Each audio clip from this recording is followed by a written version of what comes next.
goes. All right, what's up, everybody? Kris Gethin here. I figured I would press record because I am sat across from Dr. Anthony J, and we have been talking for ages. And I thought, you know what? I should press record because we could continue to talk for hours and go down many rabbit holes. So we are recording this in the studio in Boise, Idaho.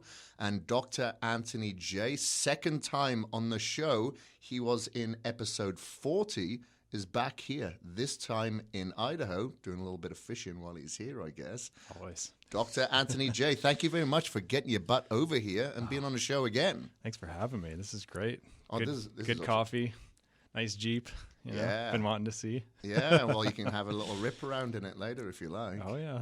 You know me. Yeah, for sure. So great to have you in town, and there's so many rabbit holes that we can go into, that's for sure. Just in case people did not listen to the episode 40, can you tell our viewers and listeners a little bit about yourself and why you decided to start getting into viruses? Oh, man, the viruses right off the bat, Kris. Yeah. Yeah, well, in episode 40, we talked mostly about artificial estrogens and my book, Estrogeneration, which deals with the problem that we have today in our culture with these chemicals that are all around us. I mean, BPA is a great example. A lot of people know BPA is bad for you, but they don't realize it's bad because it's acting like estrogen in your body. And it can even throw off your blood. You know, like people test their blood and it says their estrogen is fine. But if they're full of BPA, their blood is full of BPA, nobody's testing for that, right? But it still acts like estrogen, right? So it's triggering the estrogen response. And so that's just the tip of the iceberg on what we talked about, because there's other chemicals. There's, soy, which we'll probably get into a little bit today with the DNA and hormone genes. There's, sunscreen chemicals they're now banning. Like, did you know Hawaii banned sunscreen? Yeah, I heard about that. Made a bunch of headlines. Yeah. Yeah, and I mean, the headlines say Hawaii banned sunscreen, which isn't really true. They banned these estrogen chemicals that were in the sunscreen because it's causing coral reefs to die off, and it's causing infertility in the marine species, just like it does in humans, by the way. And of course, they haven't banned it for people in the United States, which is crazy. But these oxybenzones, also called benzophenones, they make my top 10 list in my book. And again, we launched into the details in that last episode, so a lot of stuff there. Well, the funny thing is we were in Hawaii this time last year over the July 4th, and Sybil over here actually went scuba diving, and the company that she went scuba diving with was giving them sunscreen that is now banned, correct? Yeah. Wow. Yeah, they have, zinc alternatives. You don't have to use oxybenzone. It's just cheap, right? And in fact, it's even in a lot of the shampoos and conditioners because it's a UV protectant for your hair. And sometimes it's even in lotion. It's a crazy situation. People are putting this on their skin. And now they're saying, oops, we finally did studies and it actually goes through your skin. And of course, just me looking at the structure of it, right? And looking at how similar it is to estrogen, and it's non-charged, it's a small molecule. Of course, it's going to go through your skin. That should be kind of common sense if you're a biochemist. And that's my background, right? I'm a biochemist. I work at the Mayo Clinic. I do quite interesting, kind of diverse research. And then, of course, on the side, I do DNA consulting. So I've got my feet in a few different doors, but I'm mostly interested in optimizing people's health. And avoiding these estrogen chemicals is a huge part of it. And then, of course, trying to discover what your DNA says about you. That's another component. And I know you mentioned the viruses, right? So we were talking at the coffee shop because I used to design viruses. I used to call myself a virus designer. And it was true. It's basically, I used to make DNA constructs. You create the DNA sequence that you want. It's just code. You can put it in whatever order you want. And I would make the DNA such that you could put it inside cells, human cells growing in a dish, and the cells would make virus, right? So you'd actually make a DNA, put it in the cells would make virus, and then you take the liquid, because the cells would spit out the virus into this liquid. You take that liquid, spin it down into a little tiny pellet, and then you could use that virus in mouse brains to try and cure Alzheimer's. You could use it for whatever you wanted. So it's super interesting because I kind of got in on that in the research world, and And then it morphed into just recognizing how powerful DNA can be in terms of optimizing our health in an individualized way instead of just guessing and tinkering, because there's thousands of supplements, right? And some of them work awesome for just about everybody, right? Like iodine, probably good for everybody if you're not getting iodine in your diet, right? Mm-hmm. I mean, there's certain principles that everybody should follow, but then there's certain supplements, like an example is phytoceramide. You probably never even heard of phytoceramides. No, I haven't. But there's certain genes that are pretty rare, admittedly, but phytoceramide is an amazing thing for those people that have genetic issues in processing ceramides, right? And you don't have that, by the way. Good to know. But as just a random example, I mean, there's thousands of examples like that. And you shouldn't run on Amazon and buy phytoceramides. You'd probably be wasting your money. But if you happen to have that one gene and an issue with that, it might be just the ticket. You know, it might be an amazing thing for you. And that's true of a lot of these obscure supplements. Lycopene is another good example. Yeah. I don't think everybody should run out and take lots of lycopene, but some people have a genetic issue with their PSA, the actual gene PSA, the prostate specific antigen gene, right? The prostate cancer marker. And lycopene specifically decreases that. And so some people make too much PSA just genetically. And so those people, you know, again, it probably would be optimal if they take lycopene. But again, for you, Kris, you don't have that gene, probably be a waste of money. So it actually can help you save a lot of money and try and clear the air in terms of, okay, there's thousands of supplements. You know, it's too much information. We've got the internet. Yeah, exactly. How do you kind of narrow that down? Because like we've always had the basics. We've always had like the creatine, the protein, the glutamine. But now there is such a plethora of these supplements, especially if you look at all the nootropics and all the different mushroom extracts that are out. And people are quick to go out and get these. Mm-hmm. But if they had one of these genetic tests beforehand, that will give you a better understanding if it's going to be a waste of money or if it's even going to have a positive or an adverse effect. Because, exactly. You see like these mushroom extracts, like, is it going to work? All these nootropics? Of course, I want to be smarter, but maybe I should be looking at low-hanging fruit first and optimizing my sleep. Yeah. And I mean, it's funny you mentioned mushrooms because some people have a genetic issue transporting ergothioneine. Ergothioneine is another one nobody talks about. It's basically a vitamin. Like our body's basic, we need ergothioneine, and it's another one you probably never even heard of, right? I mean, certainly I hadn't until I was looking into this, but our gut bacteria make this obscure molecule called ergothioneine. It's ERG, etc. I'll spell it, but I know how it starts. But it's super important for our function, and some people have an ergothioneine gene issue where they don't transport ergothioneine very well, and that causes a lot of health issues. And then, of course, what's the best approach? Get some cordyceps and supplement them, because mushrooms are pretty much the only organism that's really high in ergothioneine. Plants have a little tiny bit, but man, those people are high responders to mushrooms as long as they don't have some sensitivity to them. And that's, again, another way to utilize the genetics. Because you see it, it's an easy thing. You can pick that out. So there's so many examples, right? And so many weird, obscure things. And so over the years, I've immersed myself in this, and I find it really interesting. And so I like to help people basically figure out, the way that they can optimize in a precise way, because it helps. It helped me. I did it. I got started doing it for people because of a miscarriage. A friend of ours had a miscarriage, and she had the genetic issue called MTHFR, which you may have heard of, right? Yeah. It's amazing how many people have it. You've got it. You've got the plus MTHFR issue. So, a lot of women that have it, they have miscarriages because what does a doctor say when you get pregnant?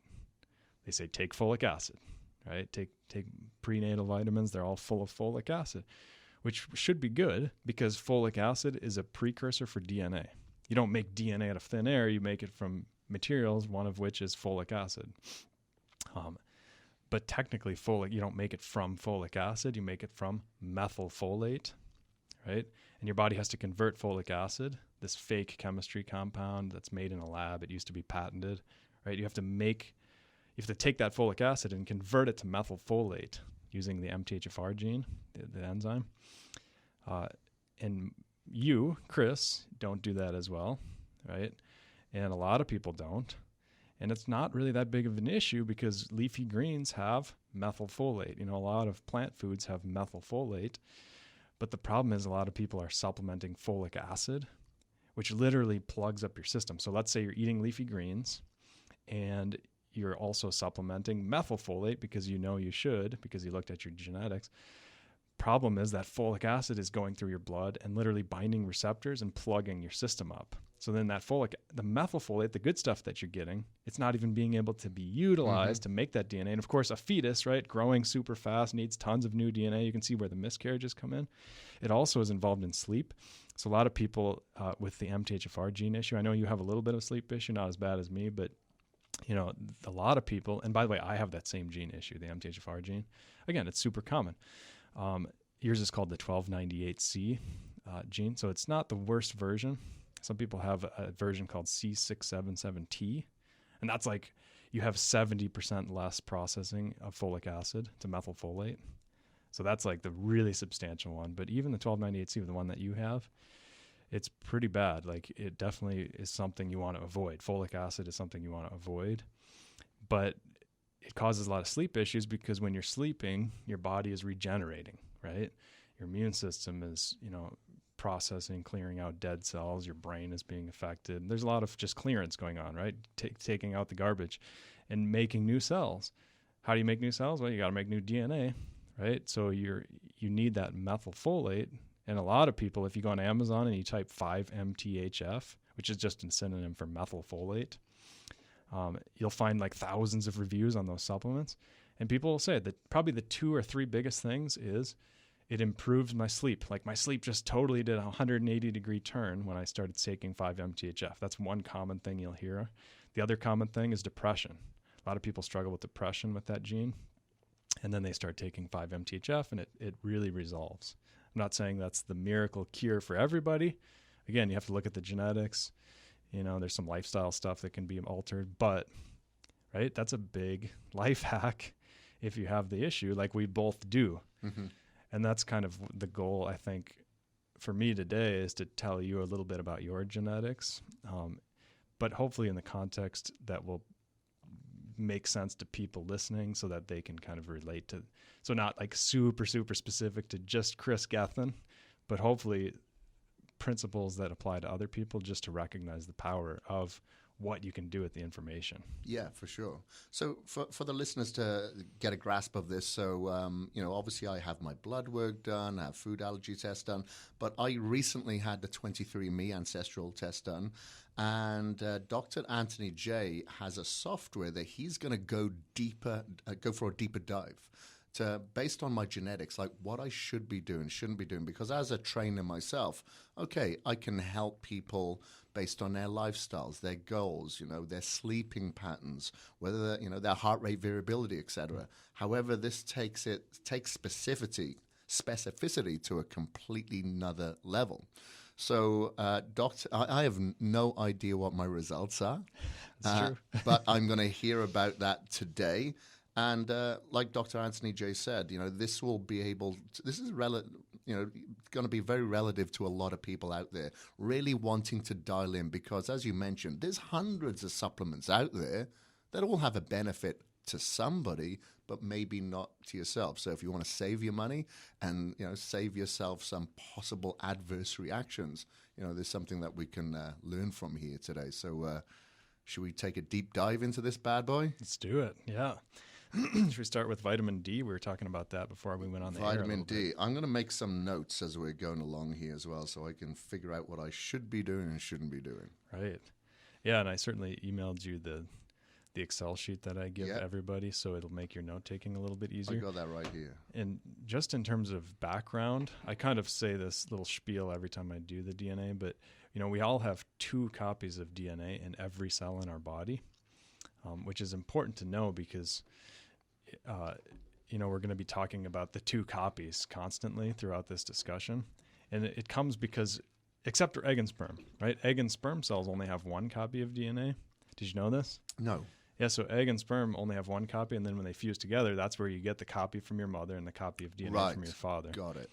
But because they have 2 copies, you may have gotten, like, let me step back a second and say, if you've got a bad version of a gene from your mother, like that MTHFR gene we just talked about, if you have a bad version from your mother and a bad version from your father, that would be considered a plus. Right. In scientists. It's arbitrary. We just make that up. It should have been considered a negative, like a minus. So it doesn't make intuitive sense to call it a plus, but that's what scientists have done. Okay. If you have a bad version of a gene from one parent and a good version of the gene from the other parent, or again, you have two copies, right? So some people have a plus minus. That's a plus minus. If you've got two good versions of the gene from both parents, that's a minus, you see? Yep.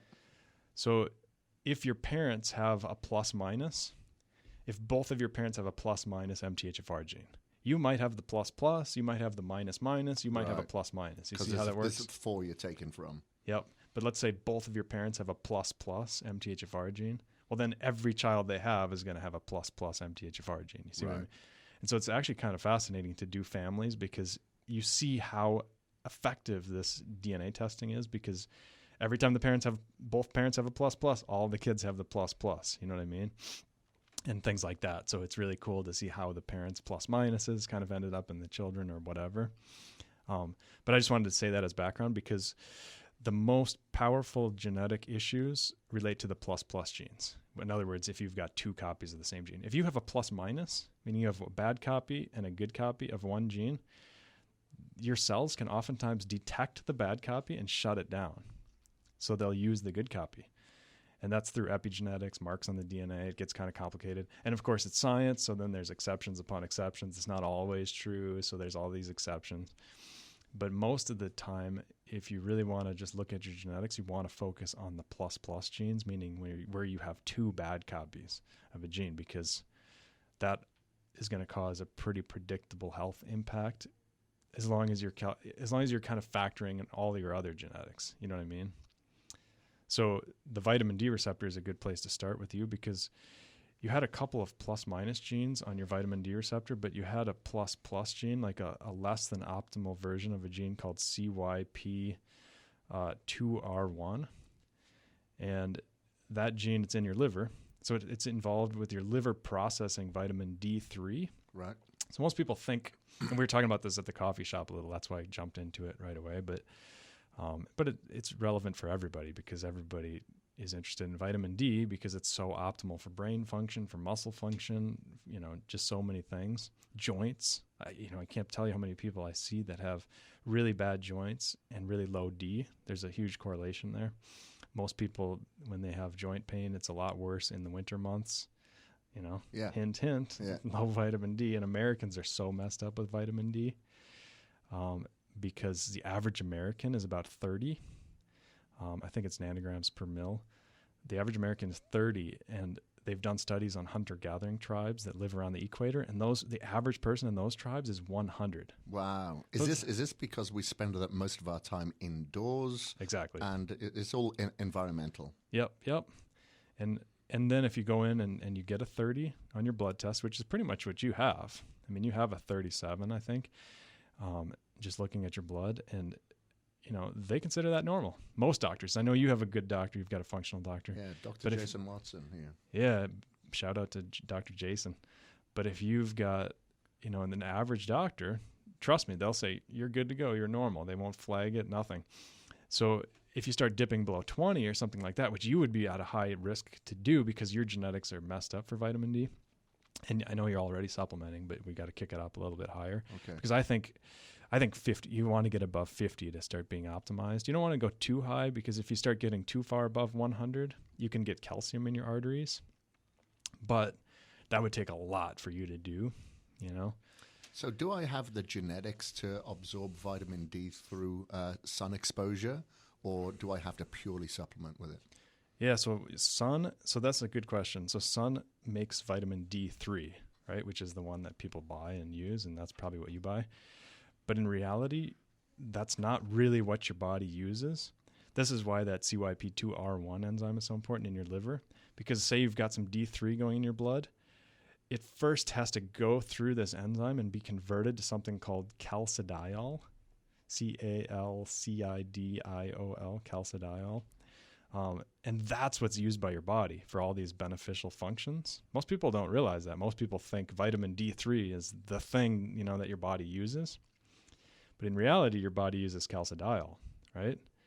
And so because you don't convert the D3 as well, right? And again, that's what the sunshine makes, right?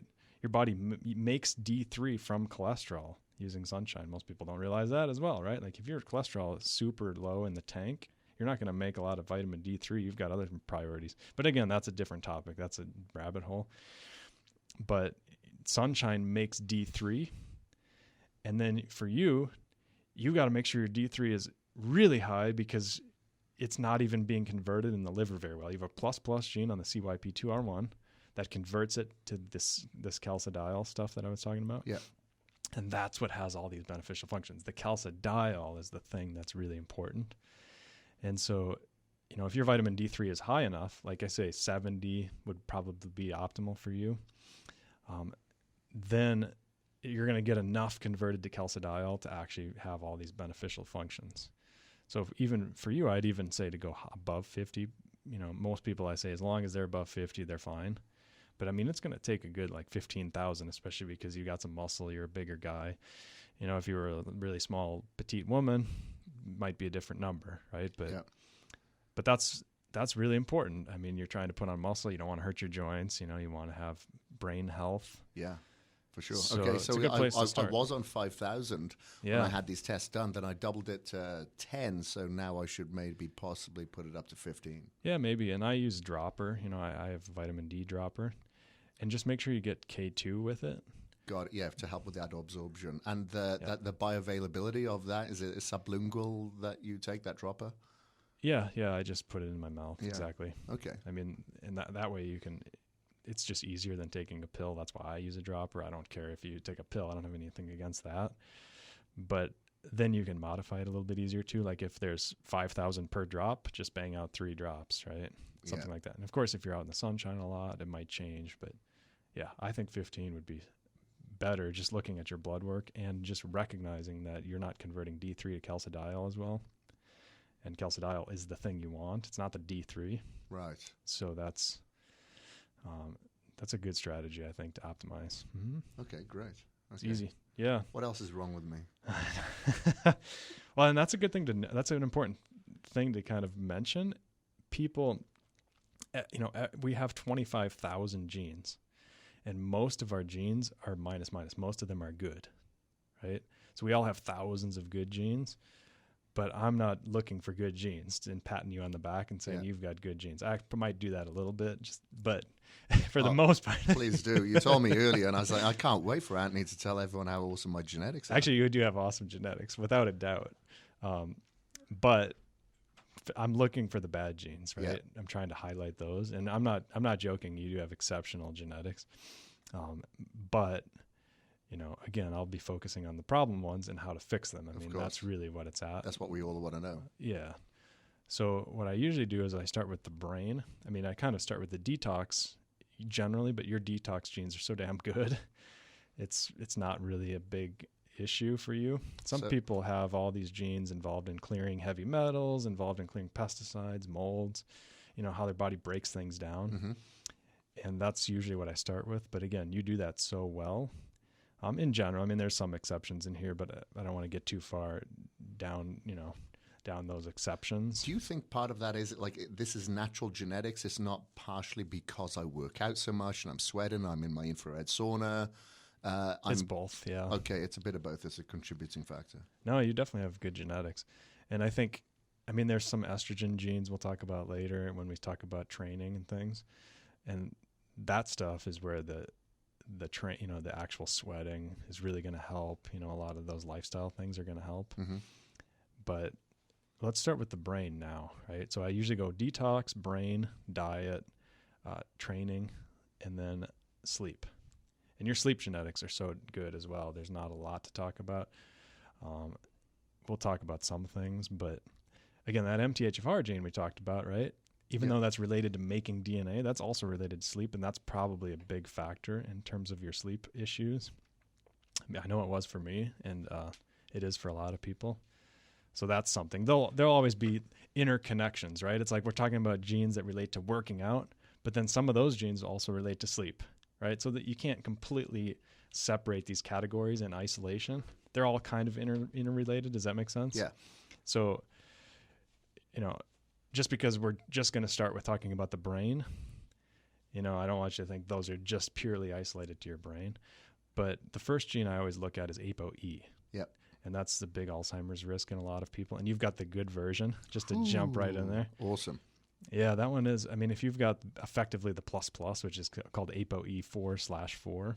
That's not good. It's a 70% chance of getting Alzheimer's, which is obviously outrageously high. Mm-hmm. The good news is DHA is really effective in helping prevent that Alzheimer's risk with that gene. Yeah, but for me, that would be a waste. It'd be a waste, yeah. It might help your joints. There's other things DHA can do, and it's good to have omega-3s pretty much for everybody. But to go crazy with DHA every day and really prioritize it would probably be a waste, yeah. Mm-hmm. And, that actually reminds me, because I studied Alzheimer's, I have a little bit of a fascination with that research topic. And I think, just like we used to do with cancer, Alzheimer's is not just Alzheimer's. We used to just say cancer. You've got cancer. Now we say you've got brain cancer. You've got, liver cancer. You've got breast cancer. You've got prostate cancer. We don't just say cancer anymore. Alzheimer's is still in the you've got Alzheimer's stage, which I think is naive, especially because we can look at the genetics and you can have an Alzheimer's risk from DHA, right? Or cholesterol. You can have oxidized cholesterol gene risks for Alzheimer's. You can have immune-related risks for Alzheimer's, like inflammation. You can have carb-related risks for Alzheimer's in your genetics. That's a bunch of different... You can have heavy metal, right? You can have an increased risk of Alzheimer's from heavy metals and have crappy heavy metal clearance genes. That brings up your risk for Alzheimer's. So to just say Alzheimer's, I think we need to subcategorize those in all these different categories. And we already have the categories. The DNA tells us what the categories are. We're not just making them up out of thin air. And I'm actually trying to work on a book on that because, of course, I'm working on 10 different books, because I have so many ideas I want to get out to people. But just to probably cut myself off at the knees because somebody else is going to scoop this idea, just me saying it here right now with you. But I think it's okay because I think we do need to subcategorize these Alzheimer's classifications. And that's going to be the road to preventing Alzheimer's and fixing it, is to subcategorize. If we were just calling cancer and treating them all the same, we'd be set back in the Stone Age in terms of trying to fix cancer. And we've subclassified, we've done a lot better. We're making specific antibodies that just target pre-B cells, right, with the CD20 or whatever. We're making these antibodies that are precisely targeting specific things. We're not just guessing and throwing something at you, hopefully. A lot of doctors are. But so you can't really just say, hey, maybe you're just having too much sugar, remove that. Or maybe it's not, you're not producing enough vitamin D, let's supplement it with that. It's specific, particular to that person's genetics. Exactly. How to treat it. And you can guess. There's certain things like carbs and things it might be, so it's worth trying. If you don't know your genetics, it's worth guessing if you have some Alzheimer's coming on, or if you know somebody who does. But that's not the optimal way to do it, right? Yeah, because people classify Alzheimer's as being type 3 diabetes. Right. Remove sugar, we'll clear it, and that's it. Right, and it's definitely not that simple. And in fact, for somebody like you, I'm looking at the gene called FOXO3, FOXO3, and that tells me, in your case, you've got a good version of that gene, and that tells me that, actually, you have a bad version of that gene. I'm just looking at it now. Oh, wow. You just build me up and then just drop me on my ass like that? Well, I told you at the coffee shop you had a good version, so I was going off my memory. But now that I'm looking at it... Wow, maybe you should cut out your sugar. Yeah, you should... You want to be careful with sugar because your brain does not handle carbs as well. I apologize for saying it the opposite because I didn't have my sheet in front of me when I was saying that at the coffee shop. But that's a good example, right? So for you, intermittent fasting is going to be more beneficial to protecting your brain. Great. That's what I'm doing right now. Yeah, exactly. And, not just pounding. Most Americans, right? Wake up in the morning, carbs. 3 hours later for a snack, carbs. 3 hours later at noon, carbs. You know what I mean? Insulin. And they're doing that all day long, every day. And man, that's a real high risk for people like you. If you were doing that, your brain would just, be mush. And I know you're not, so I'm able to say that, and I'm not like offending you. And I know you already know that anyways. It's pretty much true of everybody, but you're more susceptible to that than the normal person. Okay, so for instance, like I don't have a huge amount of carbs in my diet. I don't have it at breakfast, and that's if I eat breakfast. I'll generally have carbohydrates like an hour after my workout with my meal. Yeah. Maybe another meal, and that's about it. And maybe fats. But would it be more benefit to me to go like strict, like no carbohydrates, and more a keto lifestyle, or and what type of carbohydrates are we talking? Like removal of grains, or continue to eat tubers, or just have fibrous carbs? Yeah, obviously slow release carbs are generally better. It's always worse to spike your blood real fast. I never eat sugars. Yeah. Never eat sugars. No, and that's good. That's good for your brain. I think, you can certainly have carbs. It depends on your lifestyle. Obviously, you're working out, you're cranking hard in the gym. Most people aren't. And so that's a big factor, right? Like it's more about your blood sugar and less about the number of carbs. Right. Because if you're eating tons of carbs and your blood sugar is still below 90, which I know it is, I looked at your blood work, that's awesome. You know what I mean? Like that's not really an issue. But the average American, if they're eating the same number of carbs you are and they're not working out, they're sitting in their cubicle and their blood sugar is 120, that's a huge risk for brain problems with that gene. Okay, so this is I'm glad we're having this conversation, because this is giving me a segue into what I am about to have delivered to me. I went to my doctor a couple of weeks ago, and I've got a prescription for the Dexcom G6 blood glucose monitor. So I'm going to be wearing that 24/7 because I want to know what is affecting my blood sugar levels. Is it the coffee that I just had this morning? Right. Or is it going to be particular foods? So I think that would be very, very good. And hopefully I could share some of that information with you so we could see, okay, if I'm having this particular carb, maybe I should swap it for this one. And if I'm having 50 grams of it, maybe I should have 30. So at least I could still have the carbs, but I'm assuming maybe I should steer a little bit more towards fats. Who knows? Depends on your blood sugar, yeah. And coffee will definitely bring it up. But you've got good caffeine metabolism genes. You burn it pretty quickly in your liver. That's one of your detox genes I looked at. Right, so I'm fast caffeine metabolizer. Right. Great. And more coffee. That will help your blood sugar in that regard. And in fact, one of the other things related to carbs, you really didn't have diabetes risk genes, and most people do. I'll be honest, like 80% of people have a bunch of diabetes risk genes. And I always look at those, and some are related to your melatonin receptor, so take melatonin. Some are related. There's so many different categories. It's just like cancer, again, like Alzheimer's. The more you can subclassify, the more specific you can get, the better you can do dealing with it. But even though your body does well with carbs, your brain doesn't. But you're also a high responder to metformin. There's a gene called ATM I look at, and it indicates... it's kind of ironic that you've got such a good version of this metformin response gene.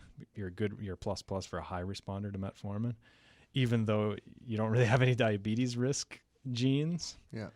So most people are going to be angry about it, right? Because they get the short end of the stick. They get the crappy response to metformin, and they've got all these diabetes risk genes.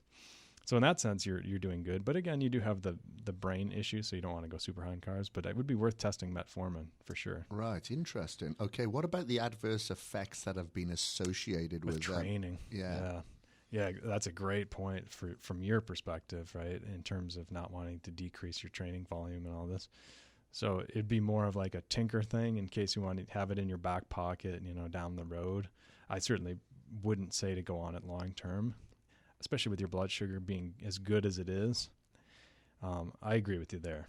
Okay, interesting. Yeah. And what about, like there are supplements that can help mitigate, your insulin, your sugar levels, such as having glycine.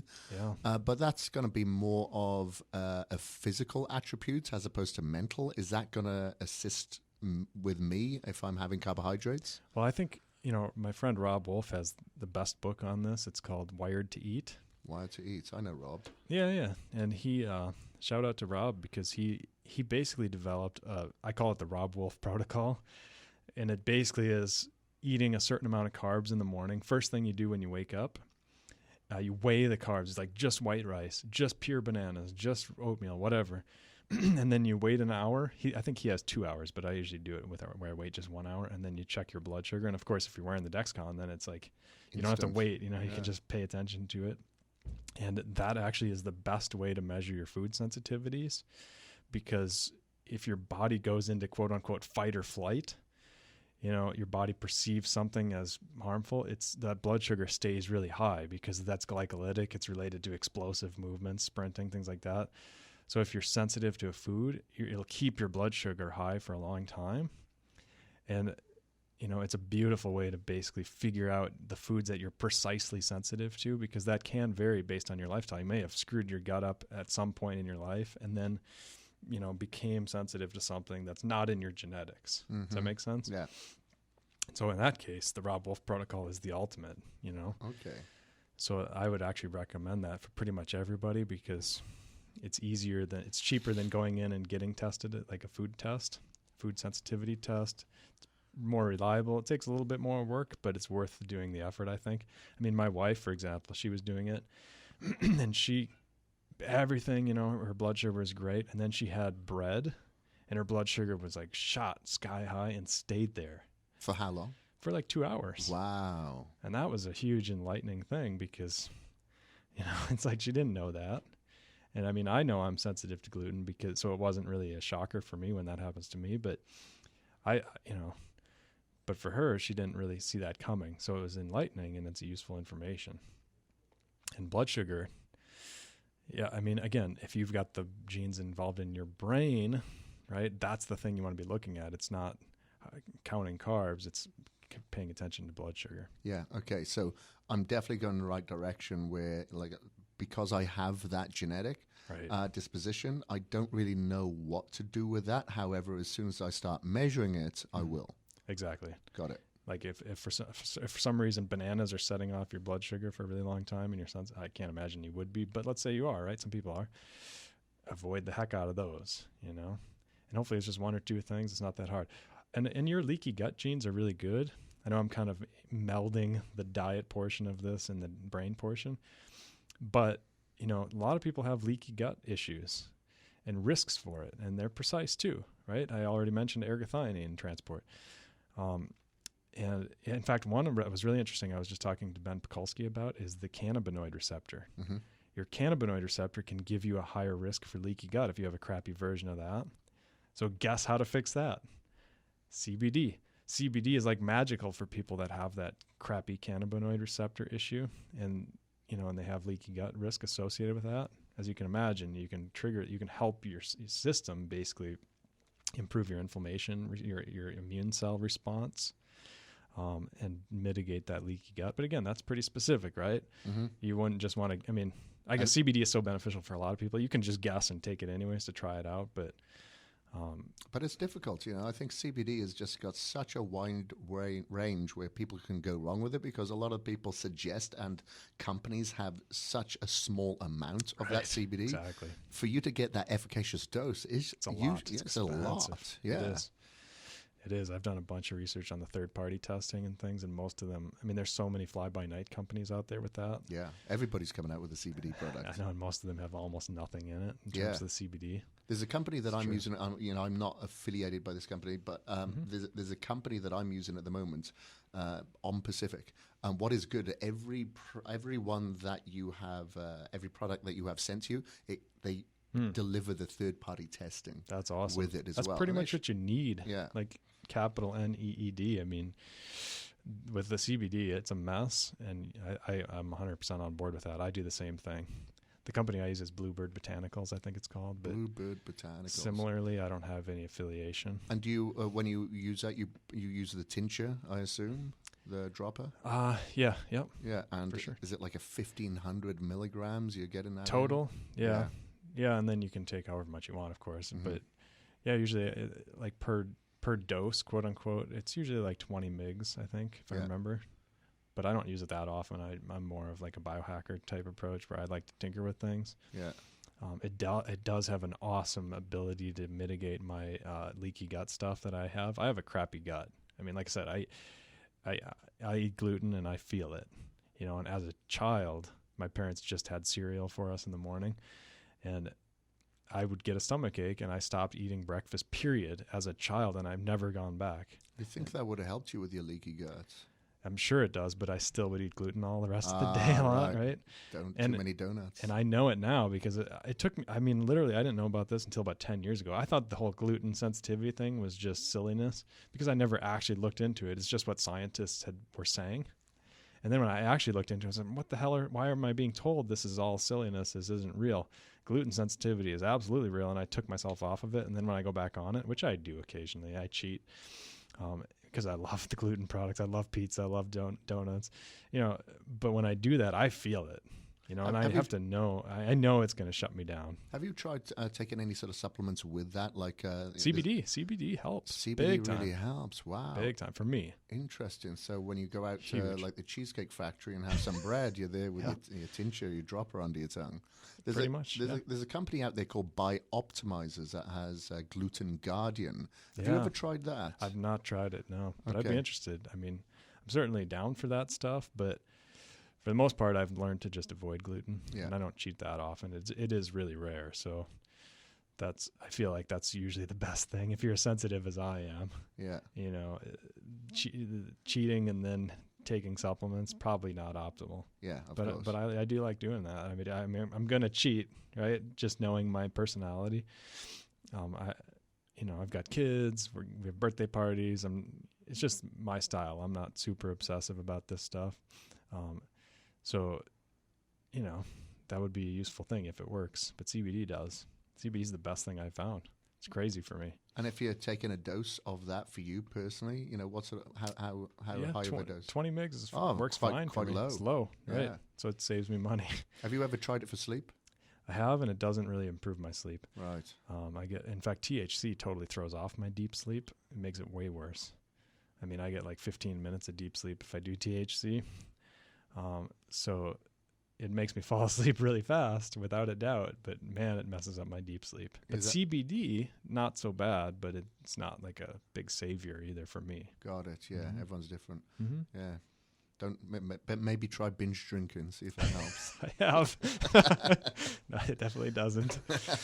No, the biggest I'm a slow metabolizer of caffeine. There's two things. If I have caffeine after like 10 a.m., I literally will mess up my sleep. Right. That's one thing. But the biggest thing is eating after dinner. If I eat dinner at 6 p.m. and I have any other food or supplements except magnesium, it will totally throw my deep. That's the biggest hack for me. Is that something that you can find within your DNA report as well, whether you should eat close to bed or not? No, I think it's a good principle for everybody. Got it. What about if you're a bodybuilder and like most of my listeners here are thinking, okay, I need to eat as soon as I wake up, right? And I need to eat just before I go to bed. Yeah, I think that's a trade-off. Yeah, is that something that's going to work against them? Because obviously sleep is very, very important for us because that's where we repair and replenish. And of course, I know some bodybuilders don't care about longevity. However, I do. It's like, what's the trade-off here? Do I stop eating at 8 o'clock, 6 o'clock? I think if you're dead set on being a bodybuilder at the top of your game, you have to sacrifice some of that deep sleep, but not the sleep timing. You have to still get the 10 hours. You have to get a lot of sleep. But deep sleep, you are going to suffer in terms of your memory function. And I mean, that's a trade-off people are willing to take. The amount of sleep you get is really important for bodybuilders for that repair process. Yeah. But I don't that you are making a trade-off, and you have to be aware that you are going to suffer in terms of your brain function, your memory, your cognitive performance. Got it. And it's not studied as well as it should be, frankly. That's the real problem. I'm glad people like Matthew Walker are out there talking about this and showing people how important it is, because that's inspiring and instigating scientists to get on it, because they do need to get after it. There's not a lot of genetic studies looking at, what is CBD? What genes are optimized for CBD in deep sleep, right? And which genes for this and that and the other thing in terms of sleep. And whereas most things like diet and your brain and your training, they've been looking at those for decades. Mm-hmm. So I'm definitely at the stage now where, look, I don't need to get any bigger. I took last year off and I tried to lose as much muscle as I possibly could. I like to practice discipline in different things, and that was something I've been I've been weight training and not. You kind of failed. Well, no, I did kidding. I'm just kidding. I did very good last year because I'd been training for over 20 years and eating 6 meals a day every day, and I thought, okay, let me do the opposite. I'm going to stop training. I'm going to intermittent fast. I'm going to follow a cyclical keto lifestyle and do excessive amounts of cardio as I prepared for another Ironman. And that's what I did. And I went down to 197 pounds, compared to my usual 225. Right. But now I'm back at, 225. I had muscle memory, thankfully. Right. But now I'm like, okay, well, I can lose some weight. I don't need to eat the 6 meals every day. I can intermittent fast. I am more interested at this stage. Of course, I want to perform. But what's the middle ground? Because I am more interested in longevity, increasing my health span, my brain function. So I need to find that middle ground now where I can still perform, still maintain a decent physique, but I want to live a long, healthy life. That is my priority with cognitive function. You definitely want to sleep. Okay, all right. So I will because you're not trying to put it on. If you're trying to increase your calories to the point where it's hard, right? It's a full-time job. You got to wake up and eat. I mean, if you skip that breakfast, if you skip that evening snack, you can't hit your macros because you'll be puking. Because you're putting down too much. Yeah. I mean, I know how it is. I do a ton of bodybuilder consults, and Ben Pekulski and I partner up in a lot of aspects. Yeah, see, Ben, for somebody like an IFBB pro like Ben, I could understand it would be much more difficult than myself. Yeah. Because he's a bigger guy, for sure. Exactly. And as you get a little bit older, I'm older than Ben, I find that, you just don't need to eat as much. That's what I find. Unless you wanted to put muscle on. Exactly. That's the difference, right? Those guys are still trying to put it on. Maintaining is a lot easier than people think. People think they've got to keep up in their macros and all this, and maintaining is a lot easier. Oh, for sure. So then the stage you're at, the maintenance stage, you can definitely prioritize the sleep and skip out. You do a lot more intermittent fasting and things, and that's where you do get the longevity benefits. The other thing specific to your DNA is your telomeres. Because you have a gene it's called TERC, like TERC, and you have the less than optimal version, and that one makes your telomeres shorter than they should be, and that's associated with a shorter lifespan. And just for people that don't know, I know you know this, we talked about it a little bit already before, but telomeres are basically like on your shoelaces, you have those little end caps, those little plastic caps. That's basically what telomeres are. They're the caps on the ends of your DNA. And as we age, our DNA physically gets shorter. So the older you are, like you can tell in a research lab, I can tell if you give me 2 samples, one of them's from a 3-year-old and one's from an 80-year-old, I can tell you which one's from the 80-year-old, just looking at the length of the DNA.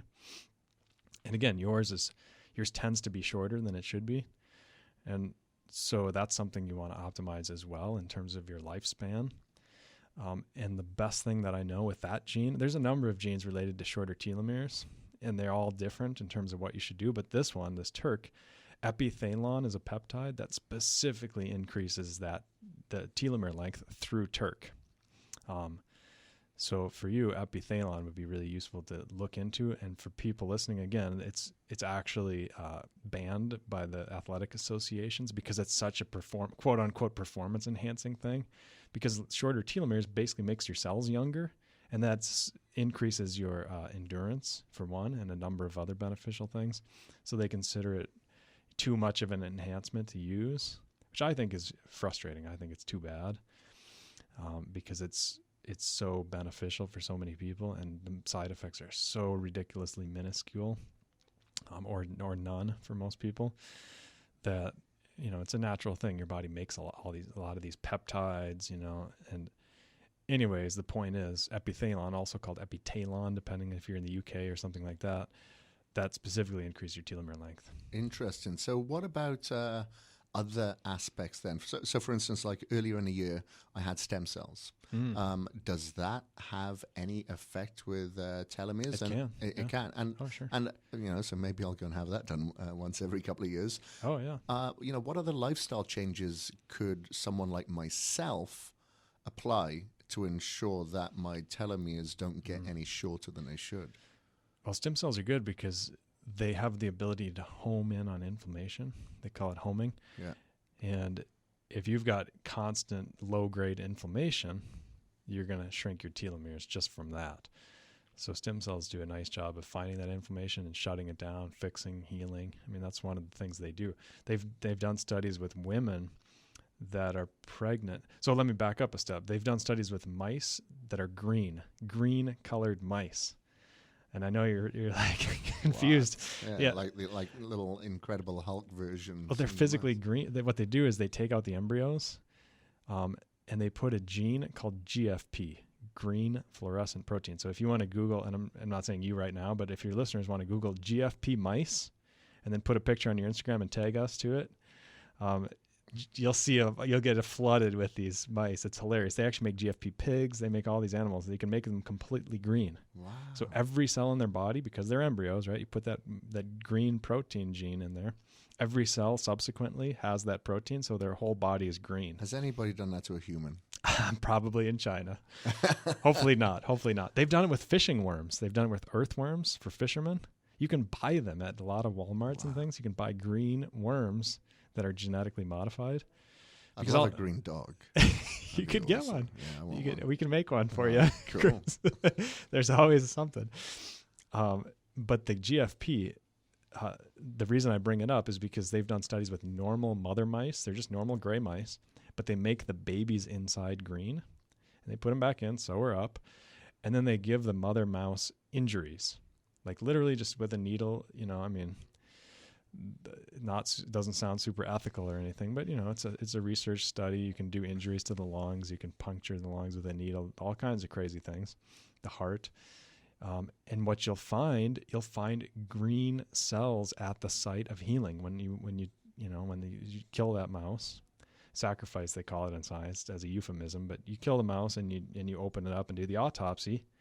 Those sites that are all healed up at this point, you wait for the injury to heal, full of green cells, glowing green because it's green fluorescent protein, because those embryonic stem cells are being secreted into the mother's bloodstream and actually going around the body and saying, oh, there's some inflammation. Boom, let's home in on that site and fix it. And that's why a lot of people are interested in exosomes, because that's the actual thing the stem cells secrete to do the healing. The problem with that is every context is different. In other words, like if you just buy, there's thousands of exosomes, maybe millions, who knows? I mean, right now it's kind of a young area of interest. And I know somebody at the Mayo Clinic whose full-time job is to study these things, and they're really one of the experts in the world in a certain aspect of exosomes. But the problem is, let's say you buy exosome number 1 out of 10,000, right? Like that might be specific in one situation, but your body is complicated, right? Like if you inject stem cells, I think it's a lot better because they go into your blood, they course around, and they know what to secrete. You know what I mean? Based on the context that they see and perceive. So I like the stem cell option. Yeah. But don't you have some people out there, like, for instance, like Dr. Harry Edelson, that actually uses stem cells and exosomes together? Yeah. I mean, to be honest, though, the reason they're pushing exosomes so much is because they're patentable. You can patent them and then cap the corner of the market on it.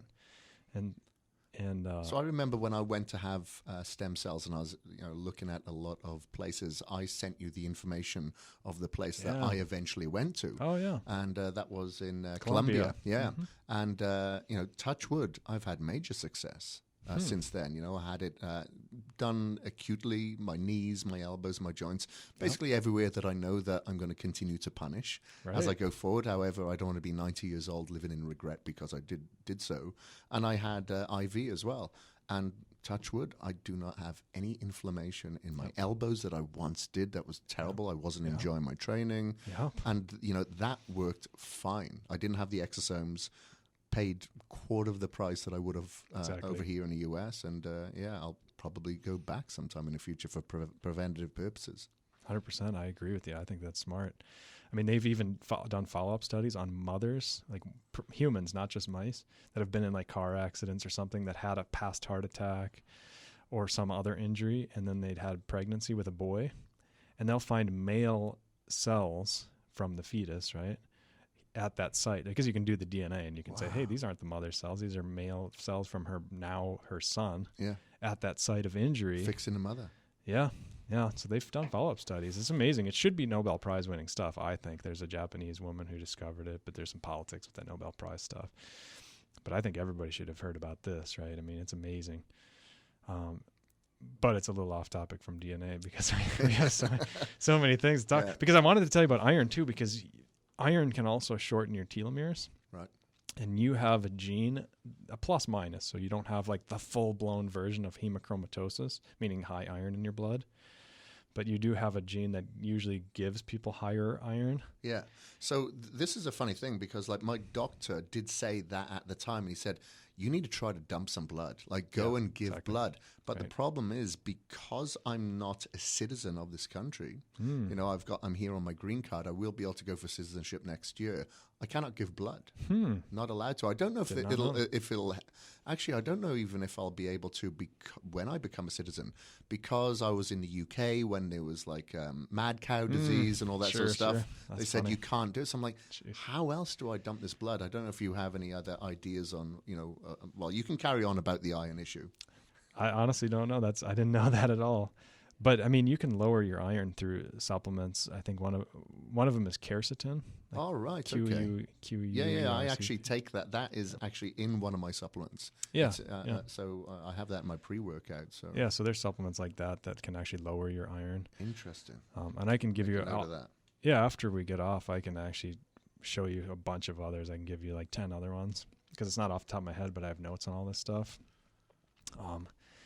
And you know, the problem with iron, not only does it shorten your telomeres and things if it's too high, but it also can cause oxidation, right? Like iron pipes are prone to oxidation, rust, right? It reacts with oxygen in the air and becomes rusty. Your arteries have a similar risk because you have oxygen going through your blood at all times, right, on your red blood cells. And so that oxygen is reactive, and it can actually react with itself and become superoxide, right? And that's also called reactive oxygen species. Also, a lot of people call it ROS if you're looking at the scientific studies. But those superoxides are super reactive, you know, and your genes are pretty good for dealing with those superoxides. Some people don't. Some people have issues with their superoxide dismutase gene. The dismutase, the one that breaks down, disables the superoxides. And those people, again, if their iron is even a little bit high, they're at a high risk for plaques in their arteries, heart disease from iron. And Mercola, honestly, has the best information. Dr. Joseph Mercola, he's got the best stuff I've seen on iron in terms of optimizing your levels, because it's similar with the vitamin D and testosterone, right? Like the optimal range is totally different than what they allow. If you go in and you get your testosterone checked and you're at 250, most doctors will say you're good to go, you're normal. That doesn't mean you're optimal. Iron, it's the same thing. If you go in and you get 100 and you're a little bit above 100, they'll say you're good to go, you're normal. But Mercola says, you know, I think between 60 and 90 is where you really want to be. And again, that's going to improve your telomere length, and you're disposed to it. So I'm not surprised to see you up around 100. At least you're not up around 200, which a lot of people are, or 300, right, which is crazy high. So you don't have to get too extreme. It's not like we have to get on the emo train. But I do say at least start with the quercetin, right, and go from there. Okay, and you know, when we're talking about these supplements, which we can talk about this after online, you know, are there specific like numbers you can give me as well to supplement with these different things? Yeah, but you're such a big beast, you know, it's hard to say with you it's going to be more. So a lot of that just comes down to, you know, context. Yeah, context, and trying it for like 6 months, exactly, and then get a test, and then take it again, from there. because there's 10 supplements that will decrease your iron. You know, maybe you try quercetin at a pretty high dose and it's still not moving the needle enough. Maybe you need to throw a couple other ones on there, you know, and you have to consider what the supplements are doing in terms of, like, if one of them thins your blood, you know, like curcumin or something, well, then you don't want to take aspirin and grapeseed proanthocyanins and all these other ones that also might thin your blood, and then you end up with just pure water and internal bleeding. But yeah, I mean, I think, again, just having the plus minus, it's not such a big deal on that gene, but it is worth paying attention to. You did have, and another gene I want to mention, Kris, is related to thyroid, because a lot of people have this gene issue, and it's a perfect example of why you want to look at genetics, right? Because it's you have a decreased thyroid metabolism in your peripheral tissues. So, in other words, even if your thyroid hormone numbers look awesome, your body's not utilizing it as well as it should. So you have to make sure you're optimal. So if your thyroid hormones are low, then you're for sure going to have problems with your thyroid because your body's not using it as well. It's not taking it up. Does that make sense? Yeah. So does that mean I need to supplement with like iodine? I'm a thyroid. For sure, iodine. Yeah, for sure. And that's why I say most people have some form of thyroid genetic issues, because I think our ancestors way back, they were eating a lot more seafood than we eat today. And it was, of course, a lot cleaner seafood because the oceans weren't so full of crap and pollution. But, I think humans must have been, associated with the sea way back, go way back in our ancestor lineage, because so many people I see need iodine so badly. And it's not like, oh, just eat some table salt and you're getting your optimal iodine. Maybe you're not going to have some health issue from that, but you're not optimized. And so for you, it does help push the needle if you're taking iodine and keep tabs on those thyroid hormones. Okay. It's not a huge... Do you try to supplement with that, or like you have iodine? Seaweed and salt? I do. I just use a dropper, like an iodine dropper, and I just plop some in my water. I used to do kelp pills. I have no problem with that as long as it's from clean, sources. And seafood for sure, right? Like if you're getting seafood, then you don't have to, but who's eating seafood every day? And if you are, you're probably at a risk for mercury or something, depending on the seafood. If I lived in Alaska, man, I'd be out fishing salmon every day. I'd have a big freezer full of salmon. I wouldn't be taking iodine. But barring some situation like that, it's good to know these genes because, again, you might have awesome numbers, right? But your body's not using it as well as it should. So that's kind of a tricky situation. And if you don't mind, I'll switch to the training for a minute, the next category, because we could literally talk all day long, knowing myself on this stuff. I love this stuff. But the estrogen is similar, and testosterone, like the hormones in general, can be similar, where even if your levels look good, you might have some testosterone resistance or even estrogen resistance or whatever. You might have the numbers might look good, but you might have some genetic issue that basically means your body's not using something properly. And you have one of those with your estrogen receptor alpha gene. And it's different. It's different than the thyroid one. Your alpha, your estrogen. So if you have estrogen and it's a normal range, your estrogen receptor binds it more tightly than it should. You have a plus gene for the estrogen receptor alpha. And it grabs estrogen more tightly. So that leads to more estrogen effects. So even if your estrogen is where it should be, you might have more estrogen impact from the estrogen that you have. And, of course, testosterone helps to balance that. So having high testosterone can be good. But, this is where the sauna is really good. And what's crazy is those xenoestrogens we spent a whole podcast talking about, they also do the same thing. They activate that alpha estrogen receptor, and they can cause all these estrogen effects. And then your blood looks awesome, but you've got all these estrogen effects, right? I'm not saying you, but this happens a lot where people are putting that illegal sunscreen on, or it's just illegal in Hawaii. So it's, it's still accessible here in the United States at every store you go to. They're putting that on. They're putting they're putting all the perfumes and fragrances that are full of estrogens. They're drinking water that's not filtered. And then they're ending up with these estrogens, but their blood work looks awesome. And, it goes back to the fact that we have 2 estrogen receptors. Most people don't realize that. Testosterone only has 1. It's like if you have testosterone in your body, which hopefully you do, and that goes for women too. Testosterone is super important for women and men, but there's only 1 receptor. It's called the androgen receptor. It grabs it out, picks it up, and increases cell growth, a lot of good things. But if you've got testosterone, 1 receptor. If you've got estrogen, there's 2 receptors. One's called estrogen receptor alpha, and the other one's called estrogen receptor beta. And alpha, if you're flipping that switch on, it's associated with a lot of problems if you're flipping that too often. And you're at risk for that. And that's a higher risk of prostate cancer, usually with the estrogen receptor alpha, higher risk of breast cancer for women, a lot of estrogen type problems, right? Even depression can be associated with estrogen. Some weight gain stuff. There's a lot of things. And this is the whole conversation of soy, right? Because some of these plant estrogens, soy, for example, there's a doctor named Michael Greger, and he likes to defend soy. And probably 3 or 4 years ago, he came out with a video that basically said soy is good for you because it only activates the estrogen receptor beta, the good one, right? And he showed some data on his YouTube video and then moved on. And I was like, wow, that's interesting. I'm going to check this out, right? Because I'm open to the idea. I'm okay. If soy is good for me, I want to know. And I want to tell people about it. And so I looked into that specific reference that he talked about, that paper. And it was basically, there was 2 different cell types they used, all right? So like they take out cells from a human, like your breast cells, or they take out cells from your prostate, or they take out cells from your skin, whatever, right? They had 2 different cell types. One of them, when you put the soy estrogen on, it only bound the beta receptor, all right? The other cell type only bound the alpha receptor. So it was like totally dichotomous. Like the actual research showed in the actual paper he was citing, like we don't know what the hell's going on because some cells are activated by alpha with soy and some are activating beta. So it's just a big mess. But Greger was basically just saying it only activates the beta, right? He was basically just promoting what looked really good and ignoring what looked really bad. But that paper, if you're being honest and you're looking at it, it shows there's potential problems, right? Especially based on your genetics in terms of how your body deals with soy estrogen.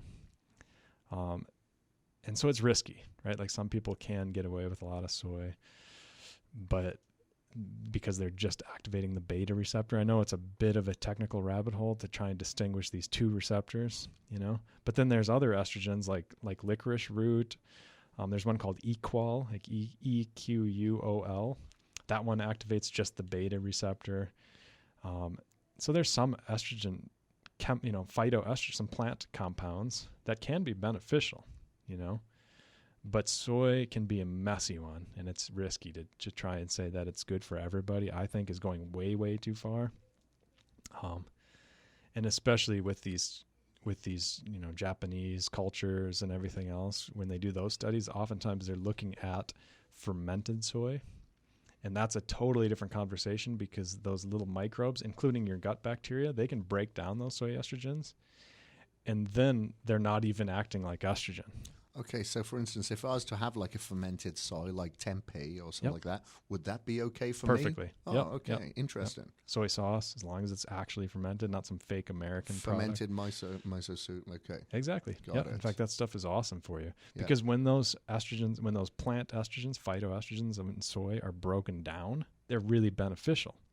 So let's say I do a scientific study and I've got a group of people that have phenomenal gut bacteria and they eat a ton of soy. And they have all these benefits, right? Because the gut bacteria are breaking down the soy into these beneficial things. And then I have a group of people with shit gut bacteria, literally, and they have a bunch of soy, and they're not breaking down those estrogens. So they're bringing them up in their blood, and they're causing a lot of health issues. You see? Yeah. And they're both eating the same darn thing, the same amount of soy, let's say, in theory, and they're getting 2 different outcomes. How do you interpret that? Gut bacteria. So why risk it? Just have the fermented stuff. Make those bacteria do the job outside of your gut, and then you get the benefits without wondering how good your gut bacteria are. It's kind of the similar realms of like sprouting certain foods as opposed to just us eating straight quinoa. Exactly. Yep. So, that's where I love the sauna too, and exercise in general. I mean, exercise gets your blood flowing. It gets a lot of things through your liver. It helps you break things down, clear things out. Sauna, you sweat these chemicals out. I can't remember if we mentioned that before, but it's worth repeating if I did. They've done skin patch, because I get this comment all the time. People are like, saunas is bullshit. It doesn't really have any detox effect, right? It does, and they've done studies. They have these skin patches, like a nicotine patch without the nicotine. They put them on people, and then they have groups of people that go in the sauna and groups of people that don't. They just chill. They just sit around like we're doing, and they do podcasts or whatever. And the people that sit in the saunas, they take those skin patches off, and they have all these crap chemicals on the skin patch. So like the BPAs, the phthalates, the parabens. And it's because we sweat them out. So the sauna helps to, if you've got some of these estrogen genes and you want to get rid of some of these estrogen chemicals, number one, get them out of your diet, right? Yeah. But then number 2, expedite the process with some sweating. Yeah, like I love the sauna. I try to get in there a good 4 or 5 times a week. I got one at home, thankfully. Same. Yeah. Yeah. And not only that, I wonder if that would have effect on the telomeres as well, because obviously, you look at, the heat shock protein that helps repair the damaged DNA. Right. I wonder if that could be a contributing factor, Sure because they show in some Finnish studies that it does decrease the all-cause mortality as well, Exactly. So, hey, I'm going to do it. Right, 100%. I think you're spot on. And one other gene in terms of the working out is you have a plus for lower IGF-1 levels, which makes it harder to put muscle on. Really? So like if you had pretty good testosterone genes, you had a little bit lower or higher SHBG, which makes it tougher to, your free testosterone is at risk of being stuck to SHBG. So you had higher SHBG, but you have lower IGF-1, and that can be tougher to put on muscle unless you figure out ways to increase your IGF-1. Nowadays, you can do that with a lot of different peptides, but I wanted to bring that up and just mention that too for you specifically, and a lot of your listeners have that issue. If you're increasing your IGF-1... It does have a lifespan risk, potentially. Yeah, that's what I thought. Yep. So you're always thinking, okay, if with the IGF-1 and my mTOR pathway, I know it's sufficient for bodybuilding. However, is it going to shorten my lifespan? Exactly. That's the thing I was going to bring up. I'm glad you did. Yeah, you've got it. I mean, that's the thing you want to be thinking about. But I think irrespective of, whether you're a bodybuilder, whether you're more interested in lifespan, whatever, there's 2 other genes that I want to bring up in terms, maybe 3 more in terms of exercise, and then we can move off that. But one of them, you have a plus for higher CRP, C-reactive protein, and I looked on your blood test, and it was in the red. It was high, and that's an inflammatory-related marker. So on the I think I sent you a link, but I'll send you a link after this for how to lower your CRP, because there's so many ways. There's so many strategies you can use, and you're probably already using a bunch of them, but you can be more intentional on lowering your CRP because it'll help you recover better. And it'll make sure your inflammation is not too high, because inflammation, as you know, after you work out, it's great. It helps your body trigger a healing response, a growth response. But if it just stays on and stays, if you stay inflamed for too long, then it starts inhibiting that response, and you have a big risk for that. I mean, that's honestly probably your biggest risk in terms of muscle building, higher CRP levels, and you have higher CCL2 levels as well. It's another inflammatory chemical. They call them cytokines. Another plus gene for that. After you exercise, your CCL2 is going to stay. And of course, that's not on your blood test. I'm just telling you based on your genetics there. But if you were to test that, it's going to stay higher for longer. So you want to let that happen after you work out. But then 3 or 4 hours later, you want to bring that down. And there's a lot of ways. Melatonin is actually a good way to bring down CCL2. Really? Well, not CCL2, but something called NF-kappa beta. So the reason CCL2 is bad is it increases something called NF-kappa beta. It's like it's the trigger that actually causes the inflammation, and melatonin decreases NF-kappa beta. So again, you don't want to take melatonin right after you work out, or you're going to basically inhibit muscle growth, from that inflammation. But after a few hours, right, especially when you go to bed, you might as well just do it then. You could use melatonin to shut that inflammation down, just to basically so it doesn't get too high. Actually, ketones do the same thing, which is really interesting. And so does stevia. I've got a paper here. It's called Steviacide Enhances Satellite Cell Activation by Inhibiting NF-kappa beta Signaling. So like even stevia has been shown to decrease that NF-kappa beta response. So that can be a useful thing. Interesting. So with the melatonin, I'm assuming you're kind of micro-dosing. Again, I know it's a general, but like 1 milligram or something like that. Yeah, it depends on you, and it's worth tinkering with. Yeah, because especially as you get a little bit older as well, you don't release as much melatonin as you once did. Exactly. I know guys that take 100 milligrams. Yeah. Wow. Right. Like I'll go high in what I consider high, sometimes like 3 to 5 when I'm traveling internationally, but that's about it. Right. Yeah, it depends. Different people have different responses. Like I say, not a lot of people, but some people have genetic issues with their melatonin receptor. Yeah. And that actually increases your risk for diabetes. So those people are the ones that should go really high, and they get a lot more response in terms of their blood sugar, which of course is beneficial for their overall longevity and health. But you're not in that category, at least. Yeah. So when you're talking about the inflammation as well, does any external assistance help? Let's say, for instance, I'm doing hot and cold thermogenesis to help break it down. So get into a cold plunge, cold shower, or anything like that, or even meditation. I don't know. Yeah, I mean, I don't know. I think from the research I've seen, I think the cryo is actually phenomenal, but cold therapy, it's a lot less than people give it credit for, because you have to do it so long to get the benefits. That's why I like cryo so much, because you can do 3 minutes and you get the full panel of benefits. But who's going to take a 20-minute cold shower, right? Like nobody does. People do a 3-minute cold shower and they just barely can handle that, right? Including myself.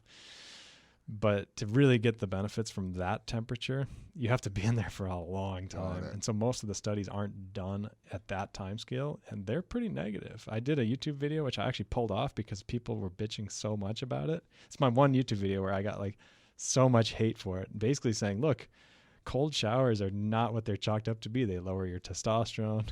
They don't have all these healing benefits. Because they've done studies on people that work in cold environments and their testosterone is always chronically low, and they've done other animal studies and showing the same thing. But again, cryo doesn't do that because it just gets the beneficial responses without some of the negative problems. Because it just shuts down that inflammation in a very quick response. All the blood goes straight to the core. And Dr. Jason Watson, another shout out, he has a cryotherapy unit there. Mm-hmm. He also has one that is mobile that he takes to events such as Spartan and CrossFit and Strong. And when I was preparing for my first Ironman, or the first couple, I was using that all the time. I loved it. It's just, it can be a little bit inconvenient having to travel somewhere for it all the time. That's the only problem. That's why people go for cold showers. Well, and let me throw one more gene at you, and I know I don't want to get too long and bore everybody, but I do want to get one sleep gene in that you have. Okay. It's called tyrosinase. Yeah. And it actually indicates you have more of a blue light sensitivity than the average person. Interesting. So like blocking blue light along with your circadian. So that's what I've started doing over this past, 8 months, 6-8 months or so, maybe 10. And there's a company called Blue Blocks. Yeah. They have a lot of, I don't know if you've I bought their glasses after seeing you say it was good. Right. Yeah. So, have you looked at the because there's a lot of crappy blue blockers out there that don't work. I'll have to introduce you to Andy. He's the guy who owns a company, Andy Mann, in Australia. He's got so much scientific data. He just sent me a paper yesterday showing that the night light on the phone does not work. As well. So I use his glasses, and I've started using it now in the daytime. If we're under a light like here, fluorescent light, if I'm in the gym, you'll notice that I'm wearing these glasses now because, I want to obviously release melatonin before I go to bed and kind of shut it out. So it's fascinating that you said that. Yeah, and I have an issue too. I have something called corneal erosion. So like at my cornea, which is the outer layer of cells in my eye, it actually tears a lot of times when I get too stressed out.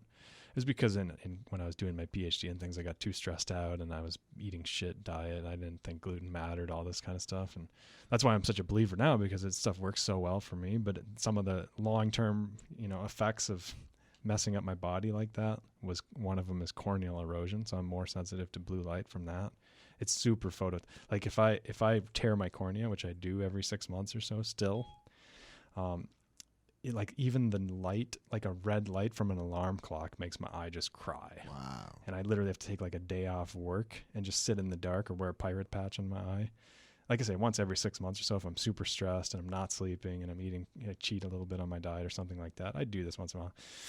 But it's a good kind of slap in the face for me to remember to eat healthy and and be consistent, because that's my struggle with the blue light. So I have these blue screen filters at the Mayo Clinic where I work, and it's the number one conversation starter.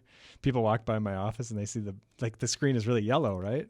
Because I have flux on my computer, and people like take a few steps back and do a double take and like, what the hell's up with your computer? It's like, well, it's my blue blocker, man. Haven't you ever heard of this? And of course nobody has. So then it kind of becomes this big thing. But it's amazing. I love it. I'm glad people are on that topic, and I'd like to learn more. But I do know a few genes that are involved in that blue light sensitivity. And again, you've got one. I've got that. Okay. Now, I understand that not only do you have the photoreceptors like in your ears, on your eyes, etc., but you're on your skin. Right. So should I then be completely covered up before bed wearing long pajamas? Especially if I'm under, a UV light. You teach them that word? Civil standing over there talking, a big 250-pound guy talking about pajamas. Pajamas, man. I've looked at a little bit of the research with rhodopsin on your skin and things, and I'm not super convinced that's a really high response area to changing your melatonin. I think the eyes are the biggest source. Okay. But I'm definitely not the expert. I haven't looked into it enough. So it might be, but the low-hanging fruit is just go for the glasses. For sure. Okay. Yeah. No, and that's pretty much the rundown. I mean, again, we could talk literally all day, me and you, because, you're an interesting guy and you do a lot of this stuff. You have super discipline. Most people don't. And I appreciate that, and I appreciate your knowledge. So thanks for letting me do this on the air, and actually go public with your DNA, because it's kind of a personal thing. No, I thank you, because I try to be as transparent as possible, because if, I try to do what I wish people had done for me as I was growing up. However, there was no such thing as podcasts or online videos. There was no social networking. So now we have that platform, and I get to connect with experts like you. It's my absolute honor. And I know that you have a long list of people waiting to get this information from you. So if I can get that and share that with others, phenomenal. So how do people get in contact with you? Because I'm sure there's a lot of listeners and viewers that are watching and listening to this going, I want to do this DNA test. Right. And I want Dr. Anthony J to go through this with me, so I have more specificity going forward for my health, my performance, bodybuilding, etc. But how do they do that? Yeah, thanks. You can just go to ajconsultingcompany.com. It's a terrible name. I made it up when I used to design viruses because I needed a company name to do a government grant, but it's AJ Consulting Company, not just AJ Consulting. It's ajconsultingcompany.com. So the biggest, clunkiest URL you can possibly imagine. That's me. Okay. Well, we'll put all the links to your site and to your book, Estrogeneration, which is absolutely phenomenal, by the way. And I can't wait to read the other 10 books that you're working on very, very soon. So you're going to go fishing while you're up here in Idaho, eh? Better believe it. Yeah. I love it. And I've never caught a golden trout. That's my goal. Did some research, found some mountain lakes way up high in elevation. I guess the rainbow trout eat the golden trout. So if you get below a certain elevation, the rainbow trout basically wipe out the golden trout. But if you get above a certain elevation, the rainbow trout can't thrive. So you're going to be hiking some elevation this weekend then? Yeah. Yep. Looking forward to it. I actually got a new rod. It's a 4-piece rod because I realized my 3-piece fishing rod didn't fit in my luggage. And I wasn't going to check my luggage, so I went out and bought a 4-piece rod so it fits in my luggage, and then I put it all, string it all together. So you got that fit in your carry-on luggage? Yeah, because I do this so often, and most of the time, like when I went down to Florida to hang out with Ben Pekulski, I brought my ocean fishing rods, which are even more intense for shark fishing because we went shark fishing. But, then you got to check luggage and, having a 6-foot rod or plus, right, 6.5-foot rod. It's quite an endeavor with the airport people, and you're concerned it's going to break, so you need these giant tubes, all that stuff. So yeah, I'm raring to go this trip. Interesting. Well, I hope you do catch something exotic. Thanks. And I'll have fun either way. Yeah, you sure will. It's absolutely a beautiful part of the world. Yeah. It's very, very clean air, low EMF. You'll love it. Yeah, thanks. Oh, great. Well, thank you very much for joining me on the podcast. I really appreciate it. So, like you said, there's so many other rabbit holes that we could go down, so I really want to have you back here. Or if you do set up that studio that we were talking about, maybe I'll pop on over there and we'll do another podcast interview. Good. Thanks, Kris. Thank you very much, guys. This is the Knowledge and Mileage Podcast. Until next week, we are out. Peace.